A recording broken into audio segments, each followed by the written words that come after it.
Are you tired of struggling to understand the themes and characters in classic works of literature? Well, I've got you covered. Welcome to Read It and Don't Weep, the podcast that will help you breeze through your high school literature classes. I am your host, Jackie Taggart, and I have taught high school English for almost 20 years. Join me each episode as I dive into the world of classic literature and break down the essential elements of each work. From Shakespeare to Steinbeck, I'll cover it all. My goal is to give you valuable insight and analysis on some of the most popular high school literary texts, as well as tips and tricks for acing your tests and essays. Let's start reading.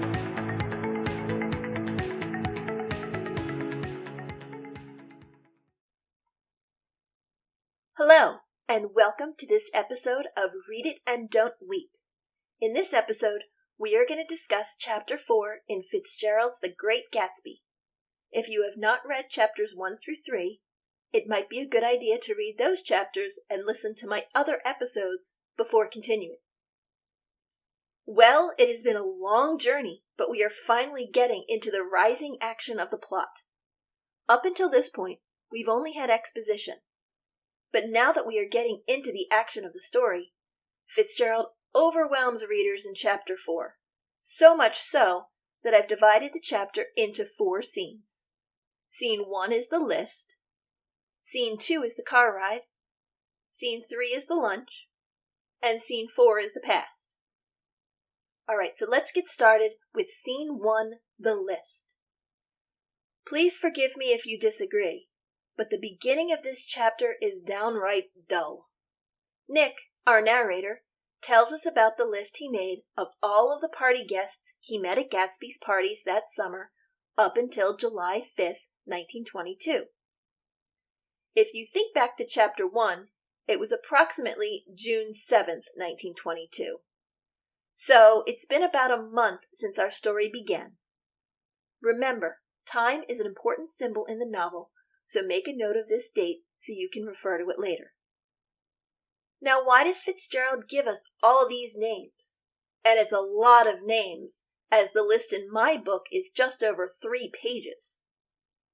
The list is a mix of individuals from different social classes, backgrounds, and places, which is used to show the diversity of people who come to Gatsby's parties. Remember, Nick is the only one ever invited. These people who attend Gatsby's parties are generally wealthy and come from high society, but they also include a mix of artists, musicians, and some more questionable characters. This emphasizes the allure and appeal of Gatsby's parties. Anyone who's anyone attends Gatsby's parties. You do not need to remember these names, except for Kip Splinger, the boarder, who we will discuss again later. They are just included to create a broad picture of the type of people that Gatsby surrounds himself with. Gatsby has a massive social circle, but most people have never met him personally. This continues to add to Gatsby's allure. Where did he get his money? What is his motivation for being here in West Egg? How can one person have connections with so many diverse groups of people?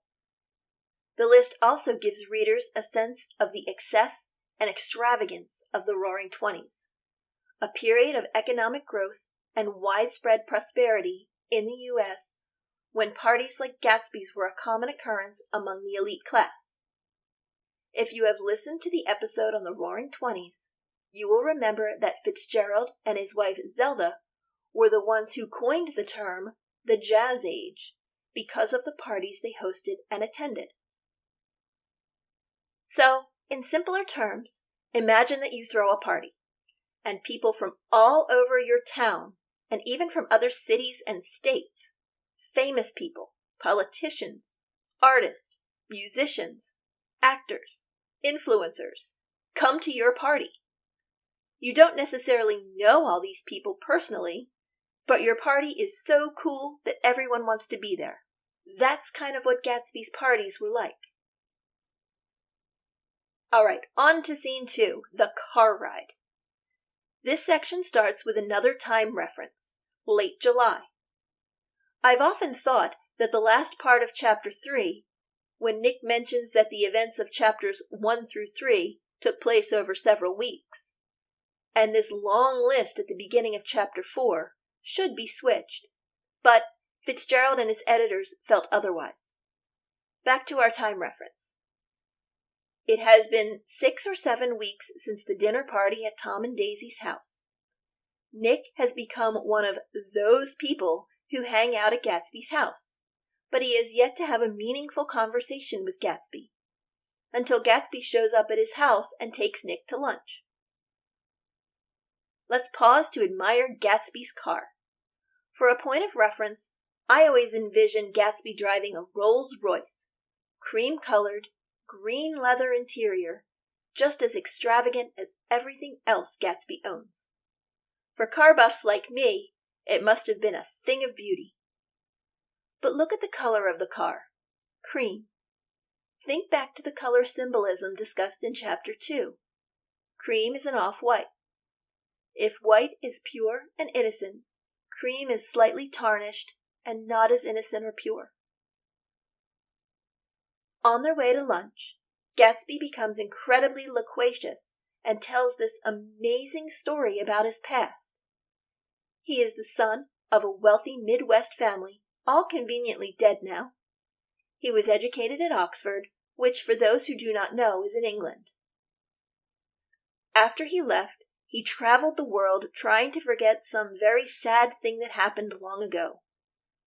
Then World War I broke out, and he became a war hero, revered by all the governments who were part of the Allied forces.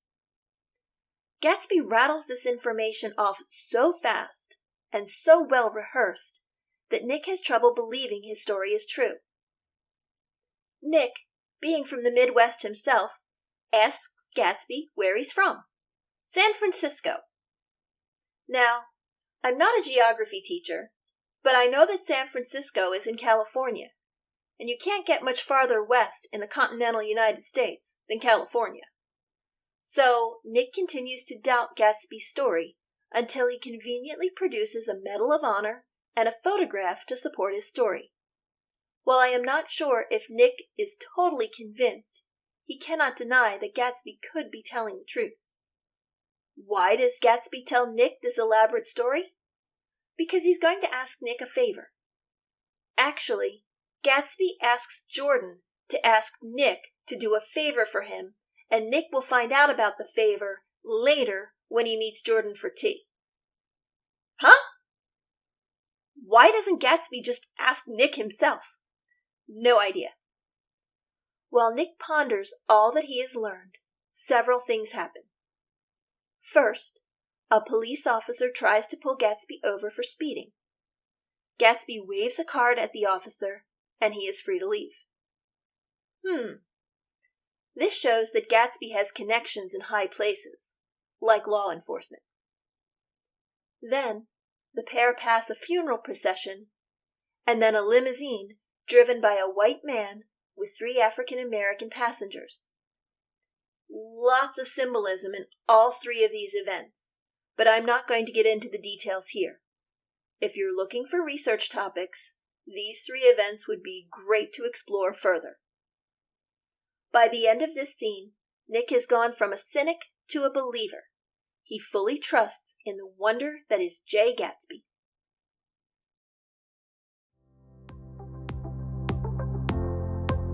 Hey teachers! Hunting for some top-notch resources to go along with this podcast episode? You'll find them right in my store. A quick click on the link in the show notes gets you right there. What awaits? A stash of guided notes, note-taking aids, and assessments to use with your students. Go ahead, make the most of these resources today.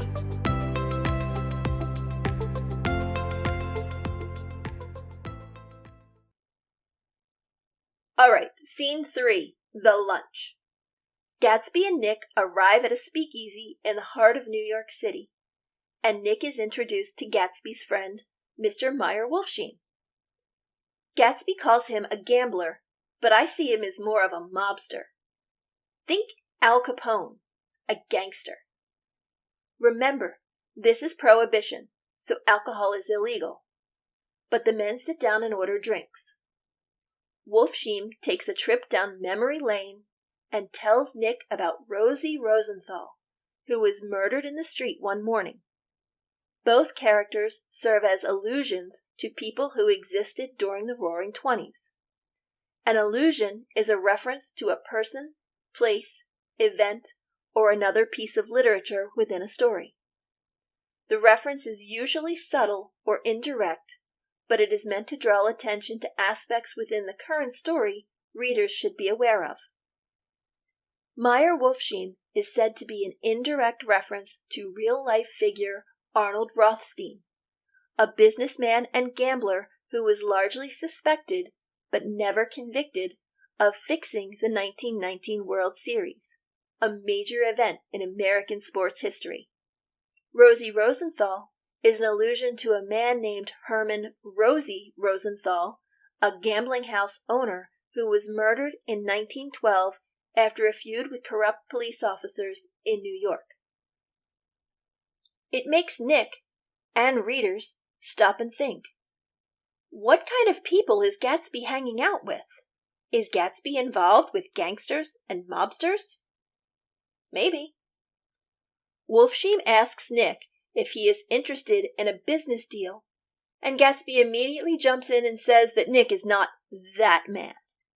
Nick also takes notice of Wolfsheim's cufflinks, which are made from human molars. How do you get cufflinks made from human molars? Is someone sleeping with the fishes? But Wolfsheim goes on to confirm Gatsby's life story, and even assures Nick that Gatsby is an honorable man. Gatsby would never so much as look at a friend's wife. Can you say foreshadowing? Make a note of this detail and come back to it at the end of the chapter. Lastly, Nick sees Tom Buchanan and brings Gatsby over to introduce him. But while Tom and Nick make small talk, Gatsby disappears, leaving Nick wondering what the heck is going on. Alright, Scene 4, The Past. In this section of Chapter 4, Fitzgerald incorporates his first flashback.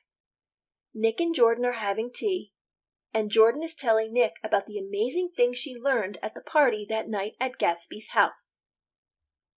Note the date, October 1917, almost 5 years ago in Louisville, Kentucky. Jordan is 16, and Daisy Fay, now Daisy Buchanan, was 18. Daisy was very popular, always dressed in white with a white roadster. Another color reference here. White, pure, innocent. One afternoon, Jordan sees Daisy sitting in her roadster with a lieutenant, none other than Jay Gatsby. Daisy asks Jordan to cover for her at the Red Cross so she can sneak away with Gatsby for a few hours. Jordan dismisses the situation, but is reminded of this day at Gatsby's party. Jordan goes on to tell Nick that she does remember stories about Daisy trying to sneak off to New York to say goodbye to a soldier, but her family stopped her. A year later, she was engaged to marry Tom Buchanan from Chicago, who presented Daisy with a string of pearls valued at $350,000. Based on inflation rates, they would be over $2 million today. Wow! Tom came in flaunting his family's wealth. However, the night before the wedding, Jordan found Daisy drunk with a letter crumbled in her hand, saying to tell everyone that she's changed her mind. She doesn't want to marry Tom. Jordan and the maid got her into a cold bath. The letter disintegrated into mush in the water, and Daisy married Tom the next day, pearls around her neck, without another thought of the mysterious letter. Within a few months, Tom is caught cheating on Daisy with a maid from a Santa Barbara hotel, and Daisy gives birth to their daughter the following spring. From there, Tom and Daisy traveled endlessly from place to place. Daisy has not had another drink since that night before her wedding. Quick pause to revisit a literary device. Remember back in Chapter 1, I mentioned Jordan was a foil to Daisy? and a foil is a character that is used to highlight traits in another character. Now would be a great time to jot down some ideas in your reading journal about these two characters. Daisy is sad and lonely. She seems to always be characterized as innocent and pure through the use of the color white. And her husband cheats on her with different women. She is disillusioned by life. She expected to live happily ever after with her rich husband and grand life, but now her only hope is for her daughter to be a beautiful little fool and not to know the harshness of reality. Jordan is a self-made woman, an athlete, an independent woman, but she is careless and a liar. She only cares about herself and her happiness, and she doesn't care if anyone else gets hurt in the process. What do you think Fitzgerald's purpose is by contrasting these two characters? Back to the present. 6 weeks ago, Daisy questioned Jordan about her comment about Gatsby at dinner.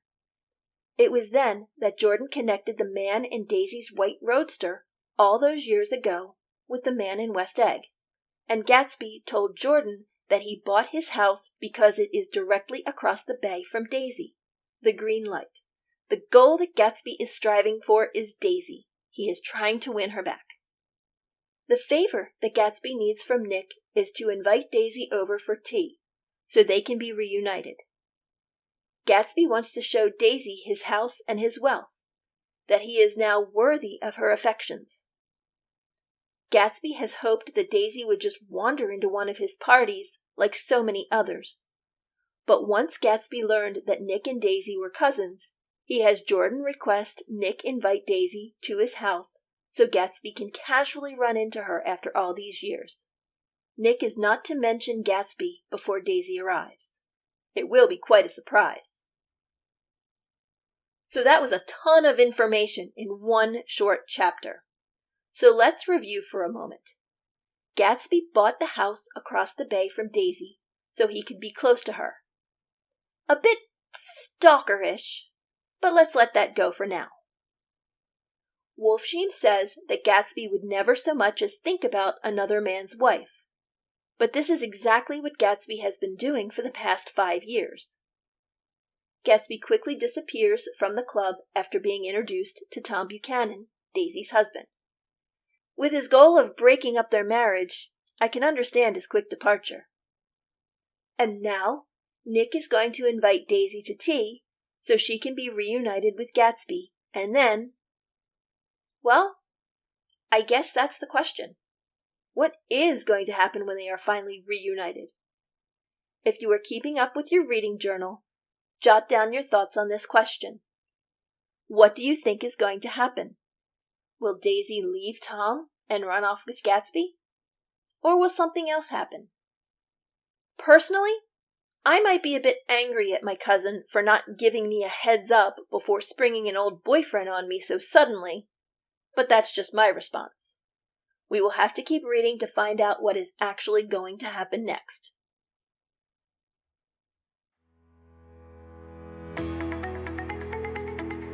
Thanks for listening to this episode of Read It and Don't Weep. Be sure to subscribe to the show so you will be notified when new episodes are released. If you liked today's show, please leave a review so others can discover my show. If you have any questions, comments, or suggestions for future episodes, drop me an email at readitanddontweep@gmail.com or reach out to me on social media. I would love to hear from you. The links are in the show notes. Happy reading!